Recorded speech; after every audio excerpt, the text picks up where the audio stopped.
Welcome to Subramani, wherever you are, but I'm going to talk about the Indian markets. Typical question asked by most people, including millennials, is, Sir, market क्या लगता है? And today, another very good question is, ये IPO क्या लगता है? Right? So, for people like us who have been in the market for a pretty long period of time, say 20, 30, 40 years, it is nice to see these waves, right, going up and going down. But none of us with so many years experience have seen such a huge wave. In a country which had 20 million investors, that too arguably with the double counting of PANs, etc., the number of investors we have added in the last since the coronavirus breakout is amazing. It is stunning. We have almost doubled, right? But please understand, we have doubled because our base was very low. 20 million was too low. 2 crore investor in 134 crore population was very low. So now we kept on saying it can go up, it can go up, it can go up. And now that it has gone up, we are scared कि यार ये तो बहुत बढ़ गया, इतना क्यों बढ़ा? My argument is very simple. Why is it only 4 crores or why is it not 40 crores? Right? Okay, 40 crores may be an exaggeration, but why is it not 7, 8, 10 crores? So is there a boom in the market? Of course, the number of investors has gone up. When number of investors go up, and presumably all young new people coming in, I don't think too many people in their 40s have come in now. Must be mostly people in their 20s and maybe early 30s who have all been bitten by the bug. So your younger brother has come, so you have come, and maybe therefore your father has come. So those there will be an impact like that, but the spread of technology to be able to open an account at home thanks to JAM, right, Jan Dhan, Aadhaar, mobile ke karan, lot of people must have opened accounts. That's fantastic. Now there are buyers and there are sellers, right? So these are the buyers who I don't know whether they are naive, but yeah, they are coming into the market for the first time. They are very happy. They think this is a place where you have to go in the morning on a Monday, buy something, and end of the day at 3:30 you come home with 5,000 rupees or 500 rupees or 50 rupees, whatever, but you always come home with something. You cannot go wrong and market cannot go down. I mean, every day the market has to go up relentlessly for 265 days in a year.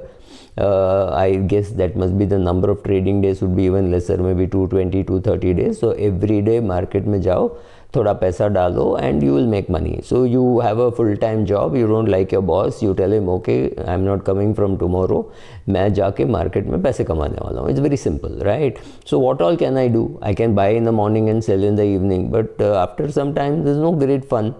Right, so then I should do some futures, or okay, futures is a little risky, so let me do options. So I know how much is my downside. जो पैसा आना है तो आएगा, नहीं तो जो पैसा दिया है that will go. Futures में I can lose more because I may have taken a leverage position, so I could lose more. So options are better. So futures, options, algo trading, and the safest option, IPO. Correct? IPO mein how can you lose money? How can a company go below the issue price? No, because issue price is well discovered. There are experts who have said so. There is SEBI which feels that people should be allowed to raise money. Then there are merchant bankers who think money has to be raised at this price. So everybody thinks, so you can't go wrong in an IPO, right? So much money people have made buying Colgate, Siemens, Cummins, etc. So there was fantastic money to be made, so let us buy that. Now comes the funny part. The person who is selling the share to you today, whether it is the Zomato or whether any other IPO, the Zomato IPO is the easiest to roll off the tongue because it's the famous one. They are being sold by people who are very smart, who have funded it for a long period of time, and they know that this is a good time to be selling. They know everything. They know the price, they know the company, they know that this is a good time to be selling, they know there are buyers in the market, etc., etc., etc., and therefore they are coming to sell. and the naive buyer says, okay, I can't lose much money, right, because it's an IPO, so I will come in at whatever the issue price. So issue price is 70 rupees. Arey yaar, mujhe to nahi mila, so what do? I buy it in the market at 140 rupees because I think it is a fantastic thing. Now comes the funny part. I do not know anything about the Zomato valuation, but I understand that I do not know. There are people who say it is terribly overvalued, the company is not making any profit, does not deserve this price. I really don't know. So let me take you back to those companies which were making losses not very long ago, but it is now touted as the best buy. Let us take HDFC Life Insurance, let us take ICICI Lombard and ICICI General Life Insurance, or ICICI Prudential Life Insurance. Of course, all these companies were making losses, right? On day one, or even the AMC business, the asset management company business, obviously they were all making losses. So I'm sure HDFC Mutual Fund was making losses in 2001, 2002. HDFC Life was making losses in 2004, in 2005. I remember the discussion one life insurance company was having with its banking partner, and they were passing back, hold your breath, 90% commission. So if you got 100 rupees as premium, 90 rupees was being passed on. Why was it being done? It was called the client acquisition model. You had to acquire a client of a bank by paying such a high commission, because the bank was just selling to them, and even that bank had very little knowledge on how to sell. So bank would say, oh, here is a lead, please send your man and come to my branch and come and sell, or go to the client's place and sell, and I want 90% commission. A typical small life insurance company with which is, say, situated in Delhi or Gurgaon or Bombay or something, cannot reach all over the country with its own branches. So it found it cheaper to pay 90% commission, and obviously it was making losses. Nobody was telling you that they are making losses, because they did not come into the market, they did not do an IPO. In fact, so obviously HDFC Life was making losses, ICICI Life was making losses, it was being funded, and that time nobody drew up the P&L and told you, look at the amount of losses that they are making. But that is exactly what Zomato is doing. Zomato is acquiring clients, earning maybe 20 rupees from that client, but maybe spending about 200 rupees to get that client, because the boy who is delivering has to be paid, these petrol costs have to be covered, the hotel does not care a damn about you, so they will pay you, they will buy from you, they will sell to you only at full prices, you have no negotiation power, nothing. But slowly you build an ecosystem. You have 20,000 boys who are delivering, you have 40,000 boys who are delivering, you have 5 lakh restaurants with whom you have tied up, you have 1 million, 2 million, 3 million customers who are eating. So you know in this pin code how many people are eating rava masala dosa, how many people are eating masala dosa, how many people are eating biryani, you know all that. So one day when you set up your own cloud kitchen and make and sell, that day you will make money. So it is a client acquisition cost which is now being called losses.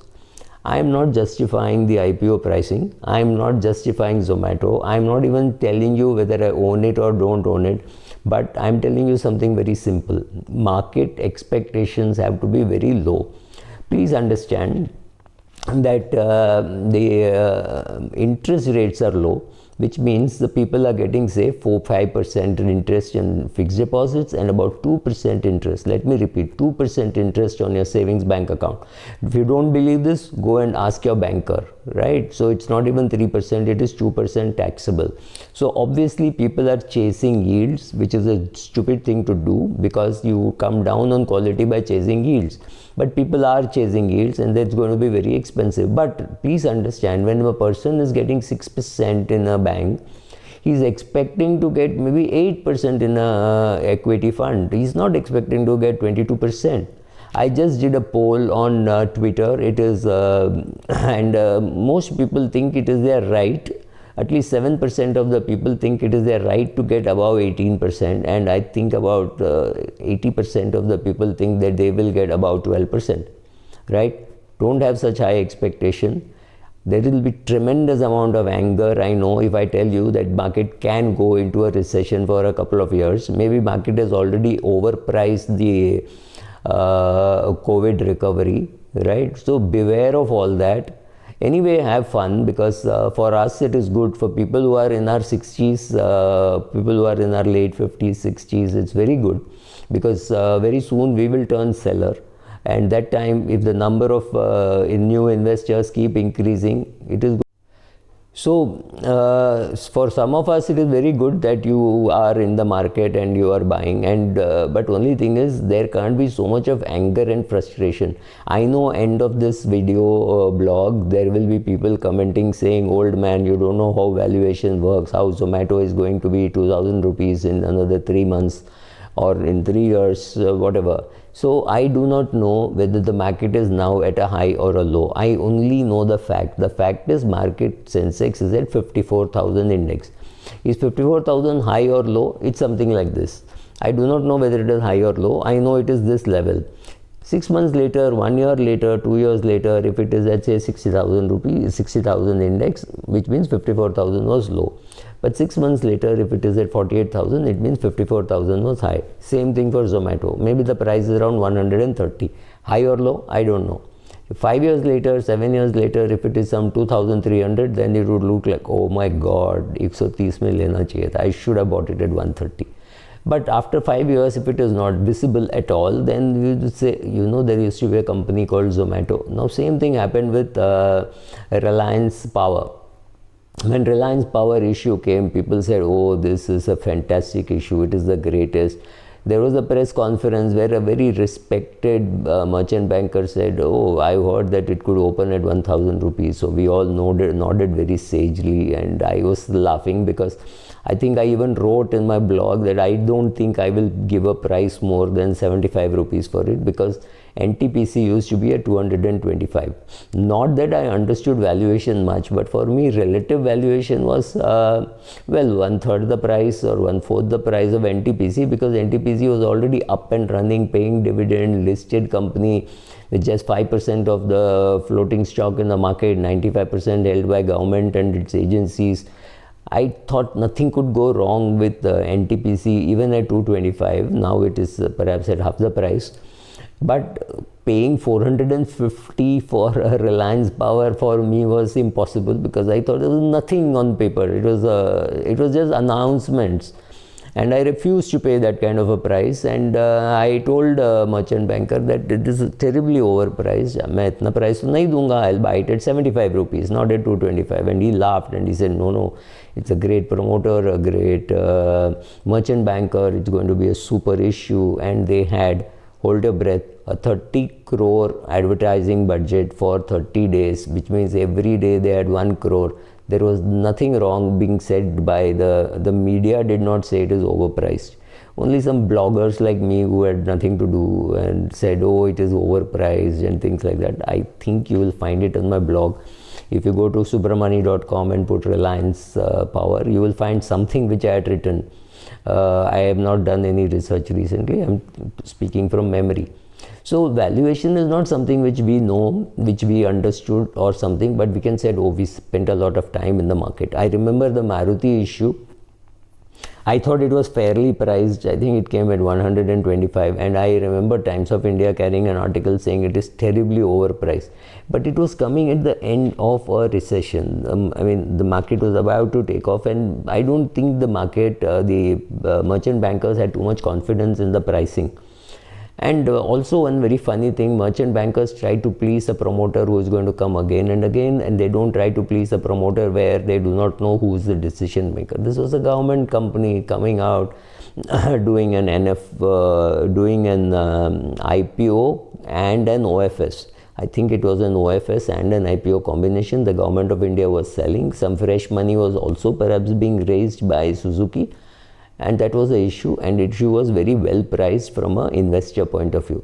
Reliance Power was also a well priced issue from the promoter point of view. So you have to understand that markets can go down for long periods of time, and it will remain down for a long period of time simply because people's expectations are, मुझे 7% return चाहिए, so they don't mind waiting for a long period of time because they're getting only 6% in savings bank.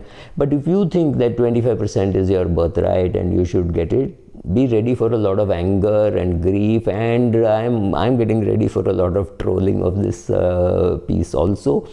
because millennials think it is their right to have a complete bull run market for the next 150 years. Welcome to real life. मज़ा आने वाला है. Thank you.